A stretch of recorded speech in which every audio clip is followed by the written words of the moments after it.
Bom dia, boa noite, meninos.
Vocês estão bom, gente? Tudo bem com vocês? Estamos ótimos. Vou esperar mais um pouquinho, ver se o povo entra, tá bom? Ok. Enquanto isso, alguém quer contar uma piada pra gente? Conta aí, professor. Eu não sei contar piada. Não sei. Professor, Oi. eu vi lá na plataforma que o senhor apagou um monte de conteúdo e ficou só aquelas 3 unidades. Essas são as 3 que provavelmente você vai cobrar para a prova? Não, eu deixei só as 3 primeiras unidades, mas depois eu vou liberando as outras. É porque eu Sim. eu só mudei de ordem para ficar numa ordem mais legal, porque a coordenação colocou numa ordem, aí eu fui e mudei para o conteúdo ficar com mais sentido, entendeu? Entendi. Aí, no caso, primeiramente a gente vai ver esses 3, né? Sim, sim. Aí depois eu vou liberando os outros para vocês. Professor, eles só vão. A gente vai estudando até chegar o prazo deles decidirem se vai ter prova ou não, né?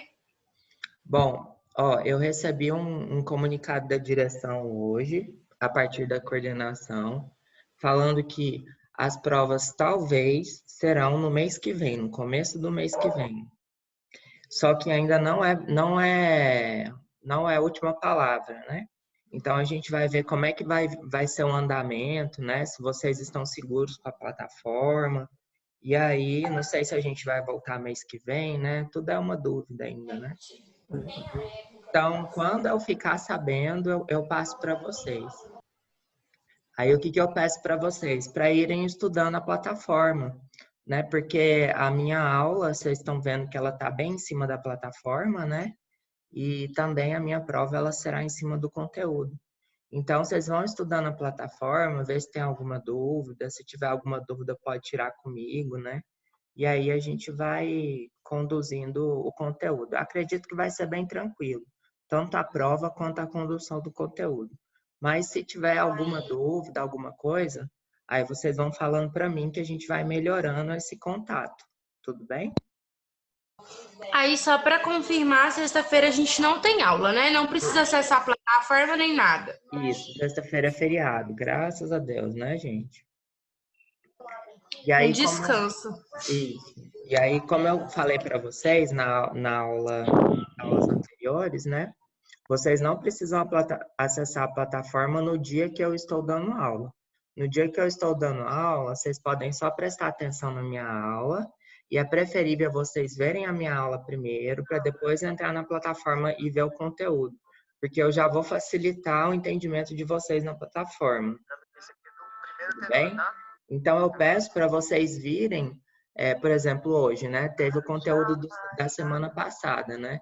É legal vocês fazerem os exercícios, tal, até hoje, mas para o exercício dessa semana agora, né? Assiste a minha aula primeiro, que eu vou tirar umas dúvidas de vocês, e depois vocês entram na plataforma. É claro que quem quiser fazer antes, não tem problema.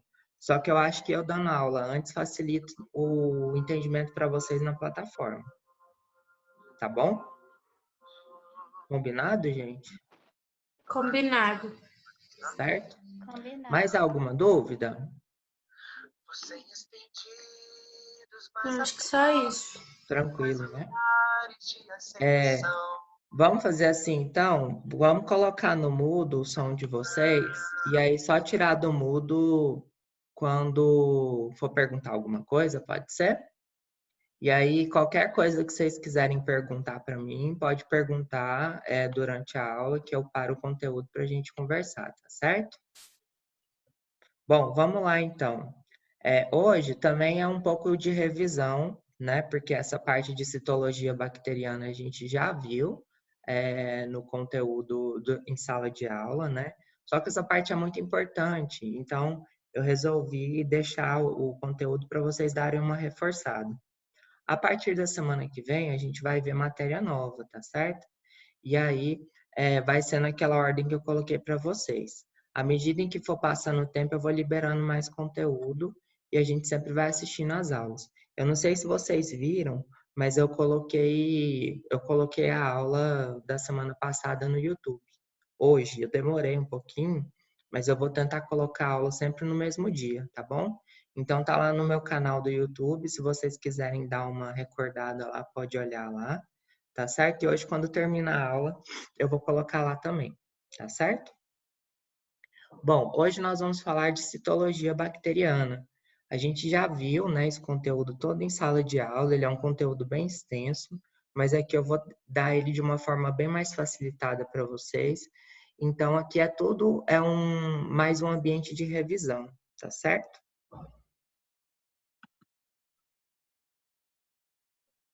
Bom, vamos lá então. Bom, ele começa a dar alguns conceitos para a gente, que a gente já viu o conceito de célula, conceito de ser vivo, né? A gente viu tanto na genética quanto na microbiologia. Então, as células, elas são envoltas por uma bicamada fosfolipídica, que é a tal da membrana citoplasmática, né?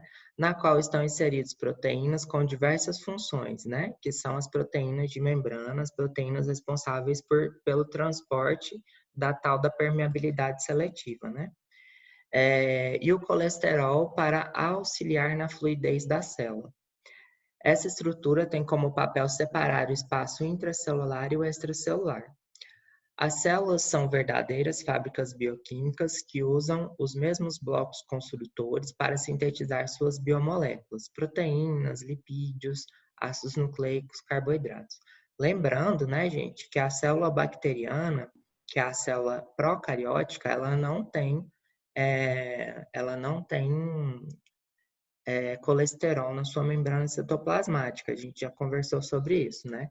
Quem tem colesterol é a membrana citoplasmática humana, né? Então, nesse capítulo, ele está dando uma noção geral de citologia de eucarioto e procarioto, tudo bem? E aí nós vamos diferenciar as duas um pouquinho e falando principalmente dos compartimentos e dos anexos das células procarióticas, tudo bem? Bom, quais são as principais características, né, que levam a célula? Então, ela é uma fábrica, né, que ela constrói vários componentes químicos, né, e para manter o ser vivo, né? Basicamente, o ser vivo ele tem duas características, né, básicas. O primeiro é se manter vivo e o segundo é conseguir perpetuar a espécie.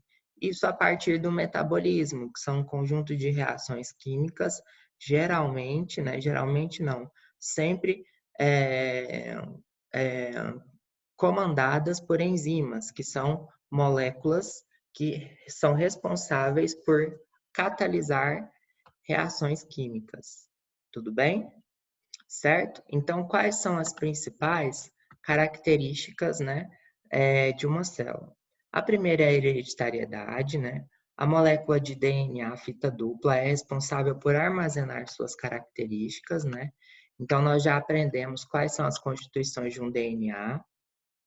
Esse DNA, ele tem como função guardar todas as características da célula dentro de um núcleo, vai depender se ela é procariótica ou eucariótica, né? Além disso, ela tem a expressão gênica, né, dada por DNA, RNA e proteínas. catalisadores biológicos, que são dotados por enzimas, que é o que a gente já falou, sistemas autocatalíticos, né, que é a interação entre ácidos nucleicos e proteínas. Então, basicamente, a célula ela é um ambiente que tem seu pH favorável, que tem suas características favoráveis para a produção de moléculas, sendo que essas moléculas vão fazer a manutenção da célula para deixar o ambiente para as reações químicas da vida, sendo que estas enzimas elas são produzidas a partir do material genético que tem no núcleo. E esse núcleo é constituído, no caso das células procariotas, por uma fita de DNA dupla circular. Tudo bem? Alguma dúvida até agora, gente? Tranquilo? Podemos seguir? Pode, né, gente? Tranquilo. Então tá bom, vou seguir. Revisãozinha básica, né?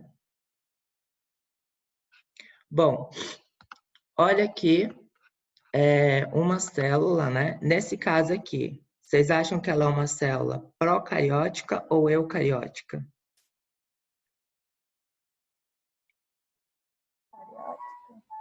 As duas. Eucariótica. Eucariótica, por quê?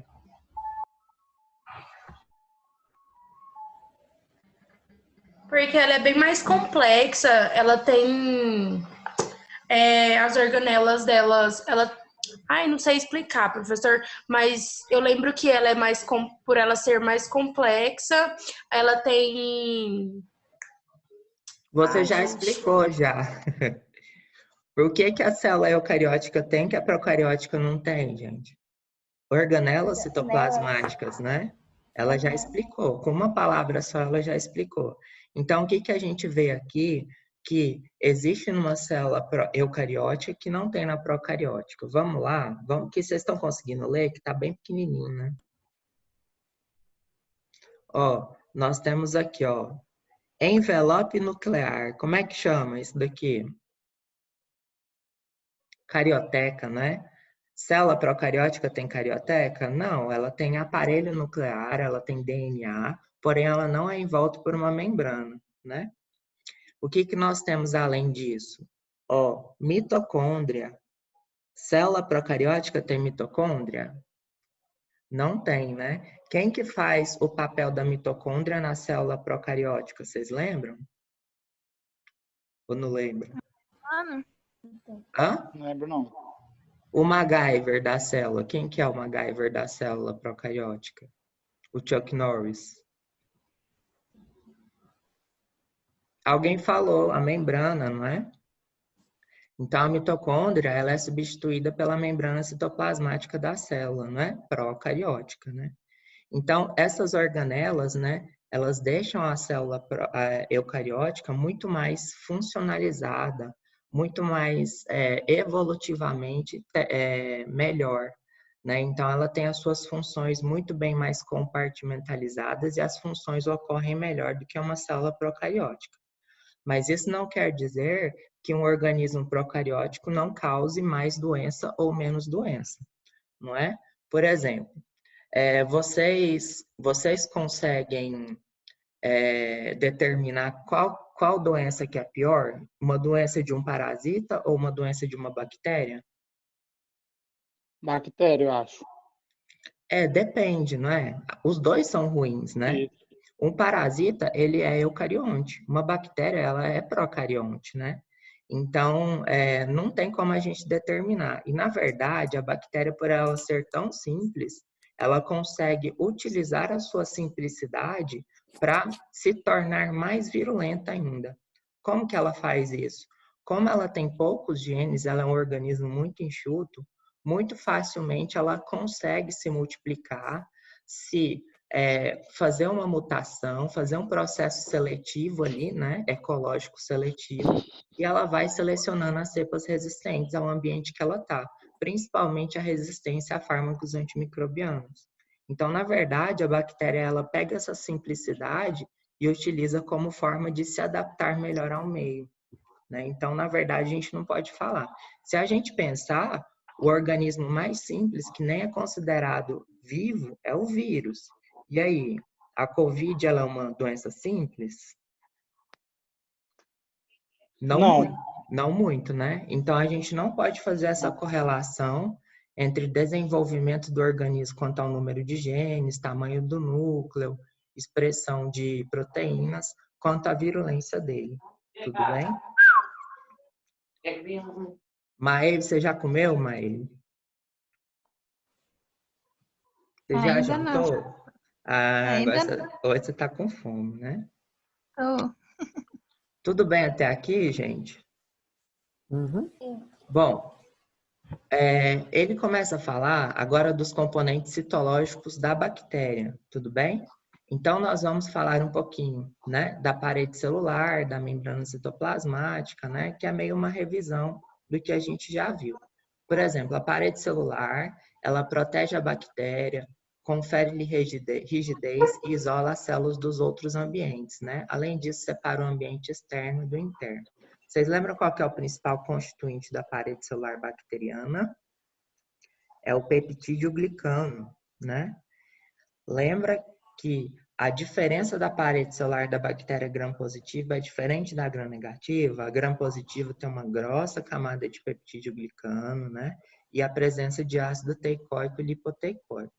Enquanto a parede celular gram-negativa, ela tem uma fina camada de peptídeo glicano, uma membrana externa e alguns componentes, por exemplo, o lipídio A e o antígeno O, que sendo o lipídio A, a tal da endotoxina bacteriana. Lembra disso? Tem tudo lá no caderninho de vocês, tá certo? Bom, a membrana plasmática, né, da célula procariótica assume a função de todas as membranas dos eucariotos, né? Por isso que ela é o Chuck Norris. Ela faz tudo que as outras organelas fazem nos eucarióticos, né? Então, é ela que faz respiração celular, né?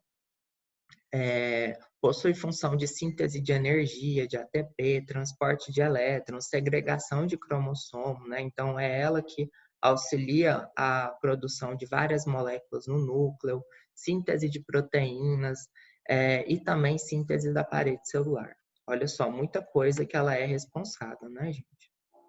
Então, a membrana possui dupla camada de fosfolipídios permeável à água e flexível, sendo também uma estrutura não muito forte e com a capacidade de rompimento. Para as várias bactérias, né, os opanoides presentes na membrana citoplasmática conferem maior rigidez e regulam a sua permeabilidade. Na membrana também estão inseridos proteínas de transporte, né? As porinas, que fazem a comunicação entre o exterior e o interior da célula, e é muito comum nas bactérias e tem relação direta com a resistência a fármacos antimicrobianos. Bom, tranquilo, né, gente? Nada de novo até agora, não é? Tudo bem? Tudo bem. Podemos ir para frente? Tranquilo. Então, vamos para frente.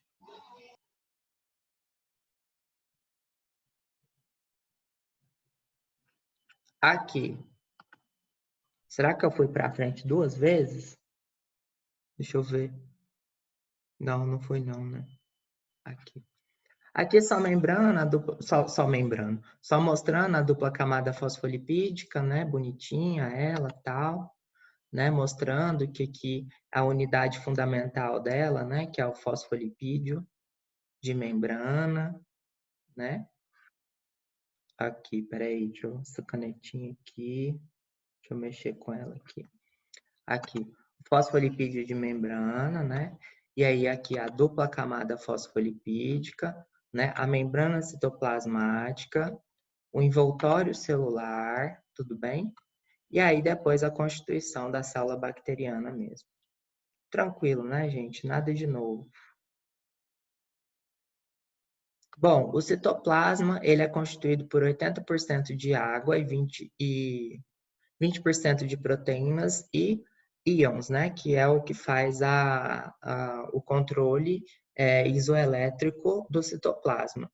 No citoplasma estão presentes outras estruturas importantes, como o DNA circular, os plasmídios. Vocês lembram o que são plasmídios? Alguém lembra? Não? Ele é o DNA circular que fica por fora do nucleóide, é? Exatamente, é o DNA circular externo ao núcleo, né? E ele tem função por carregar genes não estruturais. E esses genes geralmente são genes que trazem, não são essenciais, mas eles trazem uma adaptação muito boa ao ambiente. Por exemplo, genes de resistência a fármacos antimicrobianos, gene de resistência a raios ultravioletas, né? E etc. Tudo bem? E aqui nós temos os ribossomos. Lembra qual que é a função do ribossomo?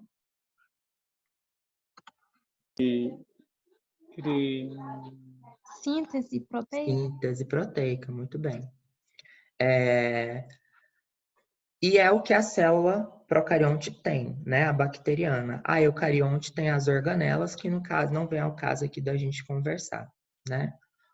No DNA, em geral, as bactérias possuem somente um cromossomo circular, né? Contudo, os víbrions têm 2 cromossomos, né? Já sabemos o que são cromossomos, né, gente, lá na aula de genética, então não preciso falar para vocês, né? Certo. E o que são víbrions? Já ouviram falar dessas bactérias? Víbrions são bactérias que são chamadas de víbrio porque elas têm a sua morfologia em forma de vírgula, tudo bem? E aí, a mais famosinha, né, da balada é o Vibrio cholerae. Conhecem a cólera? A cólera é um víbrio, tudo bem? A doença causada pelo víbrio, uma delas é a cólera. Bom, os plasmídios, né, como já falamos, não possuem capacidade de codificar genes essenciais, porém podem conferir vantagens seletivas à bactéria. A replicação do plasmídio é independente do cromossomo. Ele se duplica sozinho, né? E não precisa de ter divisão celular, né? Para ele se duplicar. E pode existir números variados, né? Lembra que através do pires sexual, ele pode transferir esses genes de resistência de uma bactéria para outra, né? Isso a gente vai ver na genética bacteriana, que é um capítulo mais para frente do conteúdo, tudo bem? Os ribossomos, né, como a gente já falou, são proteínas solúveis, né? São polissomos, são vários ribossomos com a capacidade de traduzir o RNA mensageiro da molécula ao mesmo tempo, sendo possível dessa forma a produção de muitos polipeptídeos simultaneamente, né? Então, o ribossomo não é nada mais do que uma molécula grandona, feita por RNA ribossômico e proteína. Elas pegam o RNA mensageiro. Da onde que vem esse RNA mensageiro? Lá do DNA, do nucleóide. Ela é uma molécula que transporta informação do DNA para o ribossomo. E aí o ribossomo pega essa informação do gene, né, e produz uma proteína funcional, que geralmente essa proteína funcional é uma enzima. Lembra que é o pedreiro da célula? Tudo bem, gente? Tranquilo? Tudo bem. Vamos para frente, então. Bom, então o endosporo, também já falamos sobre eles. Lembra das compotas de palmito? Das compotas de Teresópolis? Vocês comem? O endosporo está presente somente em alguns gêneros de bactéria, geralmente os bacilos gram-positivos, e é considerado uma forma de resistência. Então, a esporulação é a capacidade da bactéria de produzir esporo e confere resistência, por exemplo, ao calor, inativação química, dessecação, radiação, ácidos e outros. Por exemplo, né, oxigênio. Tem bactérias que são anaeróbias estritas, que elas morrem em presença de oxigênio. Então, quando elas entram em ambientes oxigenados, elas simplesmente se esporulam. Então, a esporulação, ela não é um componente de duplicação, de reprodução, e sim uma forma de proteção contra ambientes não muito legais para a bactéria. Vamos ver a figurinha aqui? do tórtora, como é que tá? Bom, então, basicamente, na esporulação, a bactéria ela vai duplicar o seu material genético e após a duplicação do seu material genético, o que ela vai fazer? Ela vai produzir um componente muito mais protegido do que o componente da célula fisiologicamente normal, tudo bem? E ela vai ser envolta por várias camadas de peptídeo glicano, camadas proteicas, que vão proteger ela mais. E vocês estão vendo que o conteúdo citoplasmático dela é bem menor também, né? Então, essa função aqui é para proteger ela do ambiente. E quando esse endosporo é produzido e liberado da célula que deu origem a ela, a célula que deu origem morre. Então, por isso que não é um mecanismo de duplicação celular. De uma célula progenitora, ela morre e forma apenas uma célula liberada, que é o endosporo, que é uma estrutura totalmente diferente, né? Bem mais protegida, né? E também com o metabolismo bem mais devagar, quase dormente. Lembrando que esses endosporos, eles podem sobreviver por anos, por centenas de anos, em ambientes, né, na forma dormente. Aí, para ele se multiplicar, depois ele tem que se duplicar de novo. Lembrando que vocês já viram as compotas como é que fala? De palmito? Vocês não têm medo de comer, não? Alguém já falou para vocês que vocês vão morrer se vocês comerem compota de palmito? Eu já foram embora. Já foi embora? Não entendi? Essas compotas de palmito, o que elas fazem? Elas, quando fecha lá, né, deixam um ambiente anaeróbio. E aí o que acontece? Pode ter alguns esporos, né, de Clostridium botulinum lá, que vem da terra, normal, certo? E aí quando ele está nesse ambiente fechado na compota, ele se reproduz. E aí quando ele se reproduz lá, ele produz a toxina botulínica, sabe, do Botox? Ela é legal quando ela é inserida local. Agora, quando ela é inserida sistemicamente, né, não é muito divertido, não. Aí você começa a ter paralisia de músculos, né, uma paralisia flácida, e pode parar até o diafragma e você parar de respirar. Tudo bem? Professor, aí é metamorfose ou não? Metamorfose? Bom, Isso. metamorfose, a gente coloca isso mais para artrópodes, né? Para mosquito, larva de mosquito, né? Porque a metamorfose é quando a gente troca de um ser para outro, né? Então, é como se fosse uma metamorfose, mas esse conceito a gente não coloca esse conceito em bacteriologia, tudo bem? Você pode associar a ele, mas se, por exemplo, você colocar isso na prova não é muito legal, porque esse conceito, apesar dele ser igual, o que a gente usa lá em larva, em mosquito, né? A gente não chama isso muito de metamorfose, não, em borboleta, né? Tá bom? Mas é a mesma coisa, é associado, tá bom? Certinho. Podemos ir para frente, gente? Sim. Sim. Então tá. Tô indo. Bom, aqui ele está falando um pouquinho, né, dos constituintes ainda. Olha só a parede celular. Parede celular, acho que a gente está cansado de ver, né?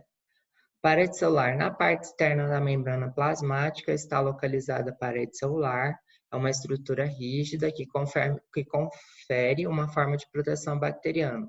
É constituída por polímeros complexos, né? Ácido diaminoopimérico, né? E o ácido murâmico, ácido teicoico, aminoácidos, glicídios e lipídios. A rigidez da parede se deve à presença de macromolécula complexa denominada peptídeo glicano. Lembra do peptídeo glicano, né? Que são polímeros de açúcar, de ácido murâmico, que ele chama, né? Que é o tal do N-acetilglicosamina e o N-acetilmurâmico, né? E entre eles, né? Peptídeos, tudo bem? Então, é por aí que é a formação. E aí tem a diferença, né, entre o gram-positivo e a gram-negativa.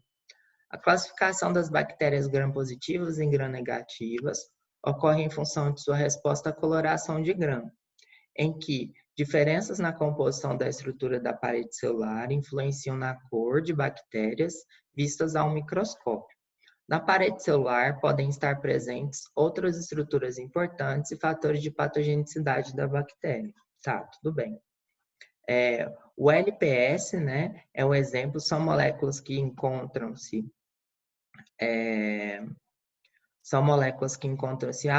abundantemente na membrana externa das bactérias gram-negativas, né? E uma exceção que ele colocou aqui, não precisa se preocupar com isso, não. Em concentrações elevadas, o LPS pode induzir febre, aumentar a frequência cardíaca, promovendo um choque séptico e causar morte. Essa endotoxina é utilizada na fabricação de algumas vacinas, né? E algumas bactérias possuem uma cápsula ao redor que tem como função evitar a fagocitose, que é um fator de virulência. Bom, isso daqui nós já vimos, né? Diferença entre parede celular gram-positiva e gram-negativa. A gram-positiva tem uma grossa camada de peptídeo glicano, presença de ácido teicoico e lipoteicoico. A fina camada de peptídeo glicano, a gram-negativa, ela tem uma fina camada de peptídeo glicano, uma membrana externa, e essa membrana externa ela tem alguns componentes. O componente mais externo é o lipopolissacarídeo, que é a endotoxina bacteriana, né, que é o tal do lipídio A, certo? E ela causa problemas quando ela vai para a corrente circulatória. Por isso que em alguns medicamentos, né, principalmente os medicamentos injetáveis, né, eu tenho que fazer um teste, né, para ver se não tem muita endotoxina bacteriana.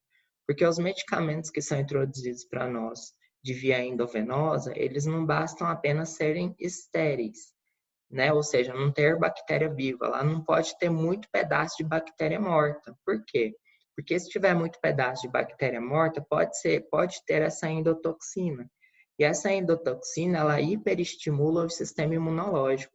E aí, quando acontece isso, a pessoa pode entrar em choque por estimulação sistêmica do sistema imunológico promovido por um pedaço da bactéria morta. Ou seja, até morta a bactéria dá trabalho. Tudo bem, gente? Alguma dúvida? Tá Não, tranquilo. Tudo revisão, né? Beleza? Tranquilo. Bom, aqui mostrando, né, um esquema, né, de uma bactéria procarionte, né? Então, toda bactéria procarionte, ela tem membrana, toda bactéria procarionte, ela tem cápsula, ou tem parede celular, perdão. Toda bactéria, toda célula bacteriana tem citoplasma, tem ribossomo e tem DNA. Vocês podem lembrar que o DNA é só uma molécula, né? Ela é chamada de nucleóide porque não tem membrana nuclear, assim como os eucariotos têm, e geralmente é uma molécula de DNA só circular, certo? E aí nós temos os anexos citoplasmáticos, né? Lembra que são anexos citoplasmáticos? Algumas bactérias têm, outras não. Exemplos de anexos, o plasmídio, né? Ele não é bem um anexo porque ele está do lado de dentro, mas algumas bactérias têm, outras não. O pili sexual, né? Ou as fímbrias ou piles, né? Que são responsáveis pela adesão da bactéria à célula que ela vai infectar. E o pili é para troca de material genético, geralmente na conjugação. E esse material genético que ele troca, geralmente é o plasmídio, né? E nós temos também os flagelos. Vocês lembram qual que é a função do flagelo? Movimentação. É o único anexo citoplasmático que dá movimentação à bactéria. Se a bactéria não tem flagelo, ela não anda. Tudo bem, gente? Tudo bem. Bom, olha, o que eu tinha para passar para vocês é isso, né? É uma revisão muito legal sobre o conteúdo que a gente viu de citologia bacteriana. E eu queria saber se vocês têm alguma dúvida, tá tudo certo? Ficou alguma coisa pendente? Professor, a frequência é lá na plataforma, né? Exatamente. Eu não vou fazer frequência na aula ao vivo, tá bom, gente? A aula ao vivo é para Tá bom. facilitar vocês na entrada na plataforma. Aí a plataforma, vocês façam lá todos os conteúdos. O que for me passado é que não é necessário fazer o desafio, tá bom? Vocês só fazem se vocês quiserem o desafio. E os exercícios aqueles de Só faz marcar. Oi, pode falar, Elvis. Não, é só para fazer as alternativas, né? Da sequência. Isso, tá bom? Que é aquilo lá Tá que bom. vai contar a presença de vocês. Eu não faço chamada aqui na aulinha. A aulinha é para vocês terem um conhecimento maior, tá bom? Tá E bom. eu tô tirando dúvidas no chat, né? Tanto o chat do WhatsApp quanto da faculdade. O que vocês precisarem, vocês podem falar comigo, tudo bem? Ok. Certo? Podemos finalizar? Beleza. Lembrando que sexta-feira não tem aula, tá bom? Aí eu vou mudar a data do conteúdo lá para outra semana. E então, boa noite, gente. Tudo de bom para Boa vocês. noite. Qualquer dúvida, eu tô aqui no chat, tá bom? Um abraço para vocês. Tchau, professor. Boa noite. Boa noite, professor. Boa noite. Tchau. Tchau, tchau, gente.